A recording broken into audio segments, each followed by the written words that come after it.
4대강 공사 이후 대구 경북 식수원인 낙동강의 녹조가 점점 심각해지고 있습니다. 녹조 라테를 넘어 독조 라테라는 말이 나올 정도인데 전문가와 함께 집중 진단합니다. 어제 폐왕산 유출 사고가 난 경북 칠곡군의 폐기물 처리 업체는 2달 전에도 같은 사고를 내 예고된 인재로 드러났습니다. 김천의 한 영농조합이 썩은 감자와 껍질을 마구잡이로 땅에 묻어 주변 주민들이 폭염 속에서 악취에 시달리고 있습니다. 지구온난화를 유발하는 주요 물질인 이산화탄소를 메탄이나 에탄 같은 활용 가능한 에너지로 전환할 수 있는 기술이 개발돼 관심이 집중되고 있습니다. 여러분 안녕하십니까? 계속해서 대구 경북 소식입니다. 4대강 공사 이후 이 녹조 라테라는 말이 나왔는데 요즘은 녹조 라테를 넘어 이 독조 라테라고 해도 심한 말이 아닐 정도입니다. 대구 경북 대부분 식수원에 조류 경보가 발령됐습니다. 대구문화방송 취재팀이 드론으로 촬영했더니 식수원은 녹색 물감을 풀어놓은 듯했습니다. 한번 보시죠. 윤영균 기자입니다. 대구시 취수원 바로 아래에 있는 강정고령보의 모습입니다. 보 아래쪽은 그나마 파란빛을 띠고 있지만 보 위쪽은 녹색으로 색깔 차이가 뚜렷합니다. 조금만 상류로 올라가 보니 낙동강 양쪽으로 땅과 맞닿은 부분은 어김없이 녹조로 뒤엉켜 있습니다. 지난 6일에도 남조류 세포수가 10,000개를 넘으면서 이곳은 여전히 조류경보 경계 단계를 유지하고 있습니다. 30km 정도 더 상류로 올라갔습니다. 구미 시민의 취수원 하류에 있는 칠곡보입니다. 마침 방류 중인 물의 색깔을 보니 한 가지 색, 녹색입니다. 강 곳곳에는 하얀 거품이 엉겨 붙어 있습니다. 짙은 녹조로 강 아래쪽이 잘 보이지 않습니다. 지난 6일 남조류 세포수가 1,000개를 넘으면서 칠곡보에는 조류경보 관심이 발령됐습니다. 대구 취수원이 있는 강정고령보에서 20km 정도 아래쪽에 있는 달성보로 가봤습니다.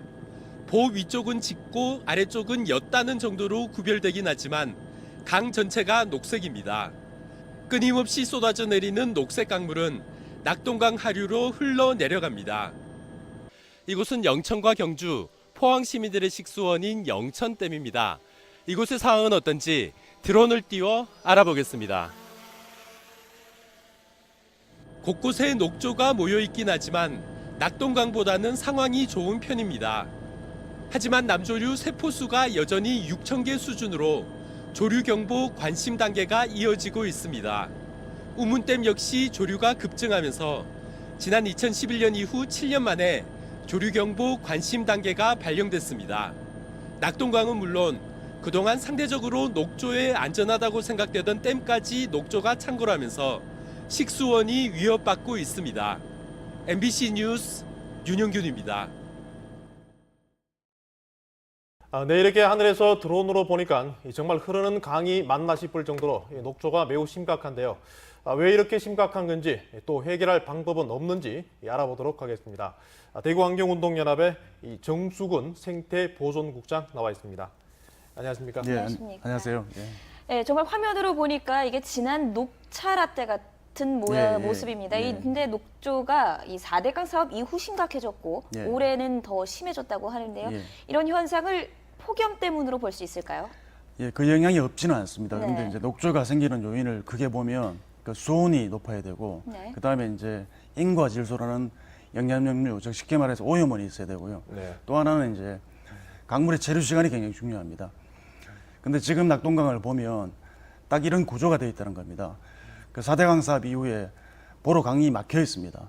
유속이 굉장히 느려졌죠. 그렇죠. 그런 상황에서 오염원은 계속 들어옵니다. 그런 상태에서 이제 수온이 올라가니까 녹조가 계속해서 짙어질 수밖에 없는 이런 환경에 놓여 있다는 겁니다. 뭐 이런 상황에서 우리가 가장 걱정하는 게 과연 우리가 그 마시는 그 수돗물에는 이상이 없느냐라는 그런 부분인데 그 대구시 상수도 사업본부의 말을 들어보면요, 뭐 완벽하게 제거하고 있어서 수돗물 안전에는 문제가 없다 이렇게 밝히고 있는데 뭐 정말 안심해도 되는 겁니까? 예, 우리가 이 녹조 문제가 심각한 이유가 우리가 마시는 물에 사실은 이 조류 독소가 굉장히 심각합니다. 이게 정상가리의 100배 수준이라고 하거든요. 그런 이제 맹독성 물질이 우리 식수원에 계속 창궐하고 있다는 것 자체가 문제고, 그래서 대구시가 많은 노력을 하고 있다는 걸 알고 있습니다. 그런데 그게 이제 과연 100% 네. 걸러지느냐, 그거에 의문이 있다는 거죠. 네. 그리고 이제 만약에 또 이제 이게 녹조가 짙어지면 정수할 때 약품을 또 많이 치게 됩니다. 그렇습니다. 그러다면 이제 소독 부산물이 나오거든요. 네. 그게 또 발암 성분이 있습니다. 네. 그렇기 때문에 이게 녹조 문제를 근본적으로 해결하지 않으면 언제든지 수돗물 불안 사태는 일어날 수 있다는 거죠. 네. 근데 대구시에서는 안전한 수돗물 공급을 위해서 이 취수원을 구미 상류로 옮겨야 한다 이렇게 주장을 하고 있는데 이 녹조만 놓고 봐서는 구미 취수원 역시 안전할 수는 없다고 봐야 할 것 같은데요. 예, 맞습니다. 지금 그 구미 취수장에 있는 해평 취수장도 녹조가 심각하게 피고 있거든요. 그래서 녹조 문제만 보면 옮겨도 전혀 그 개선될 리가 없고요. 네. 그다음에 취수원을 옮긴다는 것은 또 예산이 많이 듭니다. 그렇게 또 많은 예산을 들어서 옮겼을 때 과연 안전성을 담보할 수 있느냐? 절대 그렇지 않다는 거죠. 네. 구미 취수장 상류에 또 김천산단이 있습니다. 네. 그다음에 낙동강 치악의 그 공해공장이라는 영풍제론소가 상류에 있습니다. 네, 네. 거기서 심각한 중금속이 들어오고 있기 때문에 네. 이런 문제를 근본적으로 해결하지 않고는 시설을 이전한다 해도 우리가 안전한 물을 얻을 수 없다는 겁니다. 네. 네. 뭐 취수원 이전만으로 어떤 해법을 찾기 쉽지가 않은 그런 상황 같은데요. 아까 그 뭐 녹조 발생 원인을 3가지로 짚어주셨는데 그렇다면 그런 녹조를 뭐 제거하기 위한 그런 해결책은 어떻게 보십니까? 이게 이제 사실 녹조 문제는 이 강의 이제 어떤 그 자연적인 힘을 잃었기 때문에 일어나는 문제거든요. 네. 그래서 강의 자연성을 되찾아주는 이런 노력을 해야 됩니다. 그렇게 하기 위해서는 첫째는 강의 흐름을 되찾아줘야 되는데 네. 볼을 빨리 열어야 된다는 거죠. 네. 그렇게 하고 산단 같은데 오염원 관리를 철저히 하고 그 다음에 이제 영풍제로소 같은 근본적인 중금속을 내뿜는 이런 공장들은 빨리 이제 폐쇄를 시켜서 그렇게 했을 때 이제 강의 자연성이 되살아나서 그러면 강이 건강하면 우리가 건강한 수돗물을 얻을 수 있다는 겁니다. 그렇게 만들어야 된다는 것이죠. 네. 네. 뭐 먹는 문제인 만큼 계속해서 관심 있게 지켜보도록 하겠습니다. 네, 오늘은 여기까지 듣도록 하겠습니다. 고맙습니다. 네, 고맙습니다.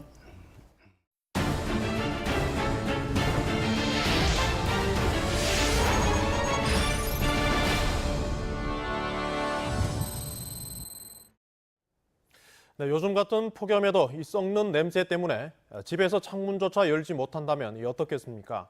한 감자 가공 창고 업체가 이 썩는 감자와 껍질을 마구잡이로 이 땅에 묻는 바람에 생긴 일입니다. 한태현 기자가 보도합니다.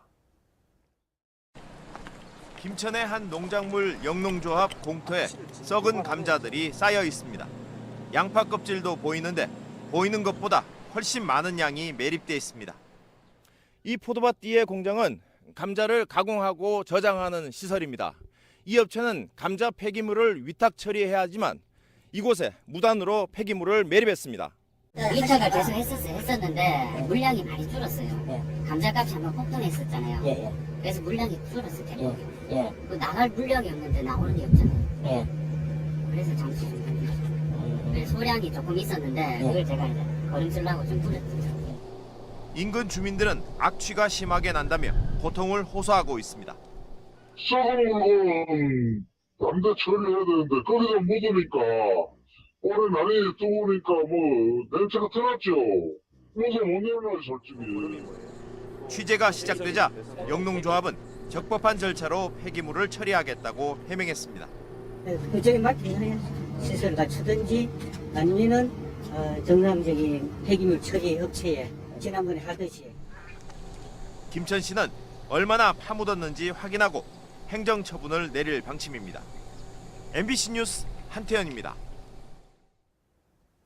여제 칠곡에서 폐황산 누출 사고가 났었는데 2달 전에도 이 업체가 같은 사고를 낸 것으로 확인됐습니다.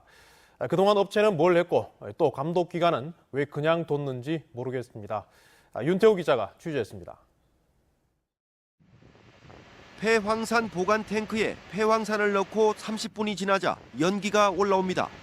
다급해진 직원들이 대형 선풍기를 틀어 연기를 밖으로 빼냅니다. 짙은 노란색 연기가 공장 밖으로 새나가 순식간에 연기 구름을 만듭니다. 보관 탱크에 작은 구멍이 났습니다. 이 구멍을 통해 폐황산 2.5톤 가량이 바닥으로 흘러나왔습니다. 연기는 황산이 바닥에 닿으면서 난 것으로 보입니다.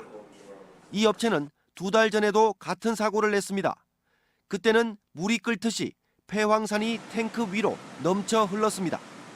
특정 업체에서 받은 폐황산이 이상 반응을 일으킨 것으로 추정됐는데 이번에도 그 업체에서 받은 폐황산이었습니다. 문제를 일으킨 물질인 줄 알고도 탱크에 있던 다른 물질을 없애지 않고 주입하다 열이 발생해 구멍이 생긴 것으로 추정됩니다. 100% 다 뺐으면 안 했을 수도 있죠. 우리가 잘못했다 하는 게 안 받든가 차라리 완전히 그 배관까지 다 빼든가 했어야 되는데. 사고가 난 지 7시간이 지난 뒤 누출된 폐황산은 모두 수거됐습니다. 사고가 발생한 지 하루가 지나면서 공장을 뒤덮은 노란색 연기는 모두 사라졌지만 탱크 주변은 여전히 매캐한 냄새가 코를 찌르고 있습니다. 사고 당시 오염도를 측정한 결과 황산은 5시간, 질산은 2시간 넘게 안전 범위를 초과한 것으로 조사됐습니다. 그전에도 한 번도 있었고 호흡도 소용서 출동하고 기분은 안 좋죠. 네. 그리고 또 혹시나 또 불안할 수도 있고. 뭐 조금 이제 그런 생각을 가지고 있죠. 이번 사고로 일부 주민이 눈과 목에 통증을 호소해 병원 치료를 받았고 방제 작업을 하던 소방대원 2명도 화상을 입었습니다. MBC 뉴스 윤태호입니다. 역대급 더위를 겪으면서 지구온난화를 유발하는 이산화탄소에 대한 관심이 커지고 있습니다. 대구 경북과학기술연구원이 이산화탄소를 활용 가능한 에너지로 바꾸는 광촉매를 개발하는 데 성공했습니다. 이상원 기자가 보도합니다. 분말 상태인 이 물질이 이번에 개발한 광촉매입니다. 광촉매는 태양빛을 받으며 대기 중에 있는 이산화탄소와 수분과 반응해 이산화탄소를 메탄이나 에탄 같은 에너지로 바꿉니다. 태양빛에 의해서 활성을 보이는 그 촉매가 CO2를 환원시키고 물을 산화시켜서 메탄이라든가 에탄을 생산하게 되죠. 그럼 메탄이나 에탄은 그 에너지를 많이 가지고 있기 때문에 우리가 바로 자원화 그 에너지원으로 사용할 수 있는 그런 원리가 되겠습니다. 환원된 이산화 티타늄에 탄소로 만든 원자 크기의 벌집 형태 구조 그래핀을 씌우는 방법으로 광촉매를 만들었습니다. 기존 광촉매가 하지 못했던 기체 상태 이산화탄소를 선택적으로 메탄이나 에탄으로 바꿀 수 있습니다. 효율도 메탄은 5.2%, 에탄은 2.7% 높습니다.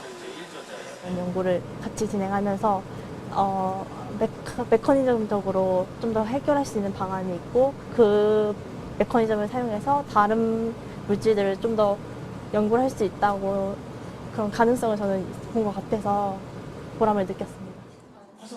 이번 연구 성과가 지구 온난화 주범인 이산화탄소를 줄이고 에너지 자원화에 보탬이 될 수 있을지 주목됩니다. MBC 뉴스 이상원입니다. 폭염특보가 한 달 가까이 이어지면서 피해 규모가 역대 최대치를 기록했습니다. 경상북도는 온열 질환자 263명이 발생해 9명이 숨졌다며 이는 2011년 온열 질환 감시 체계를 갖춘 이후 가장 많은 수치라고 밝혔습니다. 또 닭과 돼지 등 가축 49만 5천여 마리가 폐사해 지난해보다 6배 많았습니다. 농경지 816헥타르에서 과수 열매와 잎이 말라 죽는 피해가 발생했고 동해안 양식어류도 17만 8천 마리가 폐사했습니다. 포항에서 발생한 새마을 금고 강도 사건의 용의자 37살 A씨가 어젯밤 10시 50분쯤 자수했습니다. A씨는 어제 오전 포항시 용흥동에 있는 새마을 금고에 흉기를 들고 침입해 직원들을 위협한 뒤 459만 원의 현금을 빼앗아 달아났는데 범행 사실을 알게 된 가족들의 설득으로 자수한 것으로 알려졌습니다. 대구문화방송은 창사 55주년을 맞아 지역 공영방송으로서 역할에 더욱 힘쓸 것을 다짐했습니다. 박명석 대구문화방송 사장은 기념식에서 방송 외부 환경이 어렵지만 지금은 희망과 비전을 이야기할 때라며 대구 MBC가 대구 경북의 시청자를 위해 존재한다는 사실을 잊지 말아야 한다고 강조했습니다. 오늘 기념식에서 방송 제작에 힘써온 사원들에게 공로상과 우수상, 프로그램 제작상 등 포상과 격려가 이어졌습니다. 지난해 말 기준 대구시 인구는 247만 1,231명으로 전년보다 9,326명이 줄어드는 등 2010년을 정점으로 감소세를 보이고 있습니다. 경북도 지난해 말 269만 1,706명으로 전년보다 8,692명이 감소해 2015년 이후 인구가 줄고 있습니다. 경상북도의 평균 연령은 44.3세로 전남에 이어 전국에서 두 번째로 높았고 대구 평균 연령은 41.7세였습니다. 경북 동해안 지역의 경기 기업 실사지수가 전국 평균보다 크게 낮아 경기 침체가 심각한 것으로 나타났습니다. 한국은행 포항본부가 조사한 8월 업황 전망 지수는 52로 전국 평균 73보다 크게 낮았습니다. 비제조업 업황 전망 지수는 지난달에 비해 14포인트 하락한 58로 전국 평균 74보다 낮았습니다. 경북교육청과 경산교육지원청에 따르면 경산의 한 유치원이 지난 4월 원생 90여 명 간식을 사과 7개로 대신하는 등 권고량보다 적은 급식과 간식을 제공해왔습니다. 또 예산 결산을 제대로 하지 않는 방식으로 회계를 부적정하게 처리하고 정부 보조금도 횡령한 것으로 감사에서 드러났습니다. 이런 문제는 이 유치원의 전 직원이 알리면서 드러났고 학부모들이 유치원 폐쇄를 요구하는 등 강하게 반발하고 있지만 유치원 원장은 의혹을 전면 부인하고 있습니다. 사용 후 해결료 해결 문제가 제20대 국회 하반기의 주요 현안으로 떠오르고 있습니다. 국회 산업통상자원 중소벤처기업위원회는 20대 국회 후반기 정책 현안 자료집에서 원전 내 임시 건식 저장 시설이 불가피하지만 지역 주민의 반대가 심한 상황이라며 사용 후 해결료 처리 기본계획 재검토 과정에서 주민 의견을 직접 확인하는 것이 필요하다고 지적했습니다.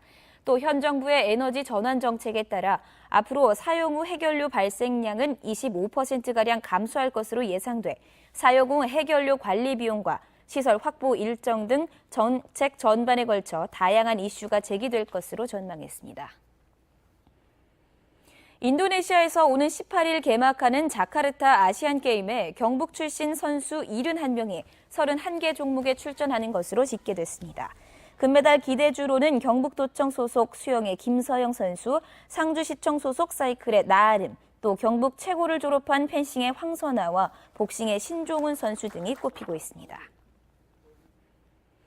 영풍재련소 주민 건강피해 공동대책위가 재련소 인근 하천 바닥의 토양에서 기준치의 수십 배가 넘는 유해 중금속이 검출됐다고 주장했습 공대위는 지난 4월 건설환경시험연구원에 의뢰한 결과 환경부 토양오염 우려 기준에서 카드뮴은 179배, 비소환압은 각각 34배와 33배 초과에 검출됐다고 주장했습니다. 이에 대해 영풍 측은 아연 정광에서 나올 정도로 높은 수치라며 채취 지점과 방법 등을 명확히 밝혀야 한다며 신빙성의 의문을 제기했습니다. 지금까지 대구 경북 소식 전해드렸습니다. 시청해주신 여러분 고맙습니다.